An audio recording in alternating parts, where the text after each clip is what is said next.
Welcome, everyone, to AARP Wyoming's Video Voter Guide Series for 2024.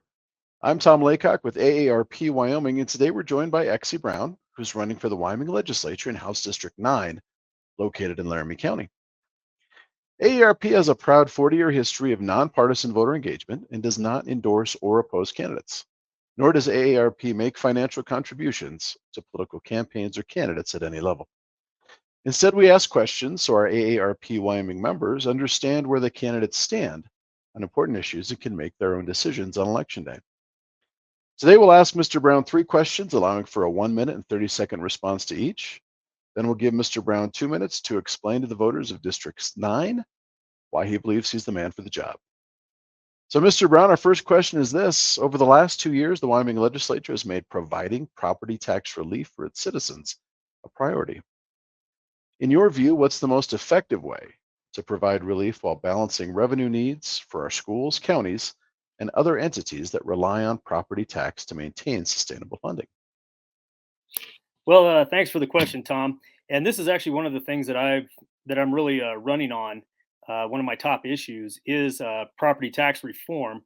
Over the last couple of years, especially last year, they made some progress in the legislature to help relieve citizens of some of the tax burden. House Bill 3, which passed 50% reduction in taxes, but it's only good for like 2 years, and you have to have paid property tax for 25 of those, for 25 years, and so it cuts out quite a few people.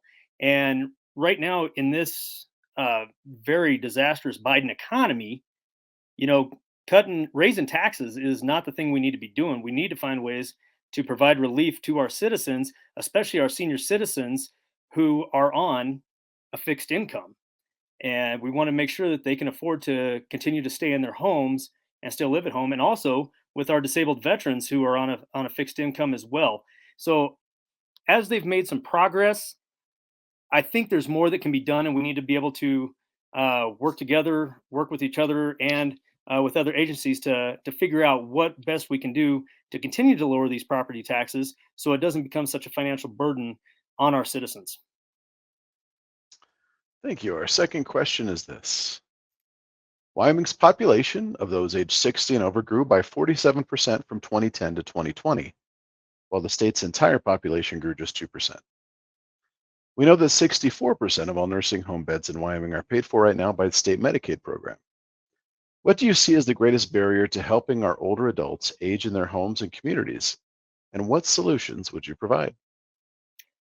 Well, thanks again, Tom. I think the biggest thing is we want to have our senior citizens stay in their homes as long as possible. I have a grandfather who's 82 years old. He is on a fixed income, and it all goes back to these property taxes. And we want to keep our senior citizens in their homes. We need to find additional ways to provide in-home health care, because if you look at nursing homes, the average nursing home is roughly $6,000 to $9,000 a month. That's a lot of money. And a lot of these senior citizens, especially if 64% of them are on Medicaid or being paid for by state Medicaid, how many of those could we keep in their homes and provide substantial quality in-home health care, which would be a fraction of the cost of what it would be to send them to a nursing home? And again, it goes back to these property taxes. If we are able to provide good, solid, long-term property tax relief, this will help our senior citizens stay in their homes because they can afford to live there. But I think that's the key is finding a way that we can get our senior citizens to stay at home, to live in the home that they've built, that they've raised families in, built memories in, and allow them to stay there and afford to stay there and provide them good quality, substantial home care. Our third question for today. Emergency medical services are not considered an essential service in Wyoming, and in some areas, ambulance services do not have a sustainable funding source. Over the last 10 years, Wyoming has seen 16 EMS providers in the state fold or consolidate with another service.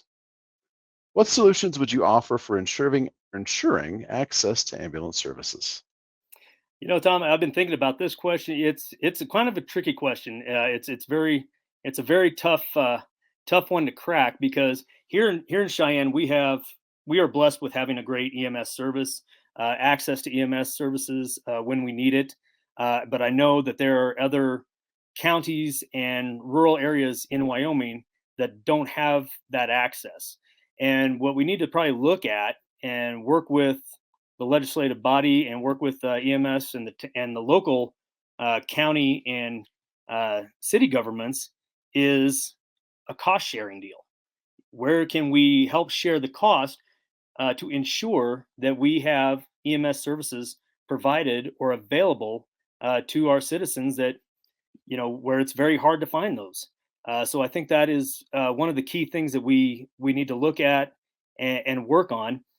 We also need to look at, our budgets, look at our spending bills and see where in those bills and those spending, in the spending bills in the budget, where there's a lot of pork spending going on, where can we trim some of that pork off and either cut or reduce some of that spending to help go towards services that our citizens here in Wyoming need to have. Well, thank you very much, Mr. Brown. We appreciate you taking the time to answer our questions. Now we want to make sure that you have 2 minutes to explain why you believe you're the best person to represent House District 9. Well, thank you again, Tom, for having me on here and to talk about these very, very important issues. I served 22 years combined between the active duty Air Force and the Wyoming Air National Guard. Retired 6 years ago.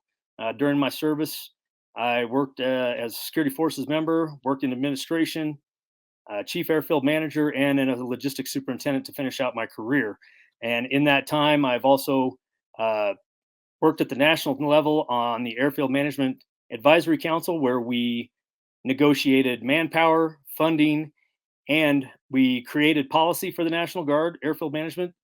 And we also sent recommendations for policy changes up to Big Air Force for the airfield management community.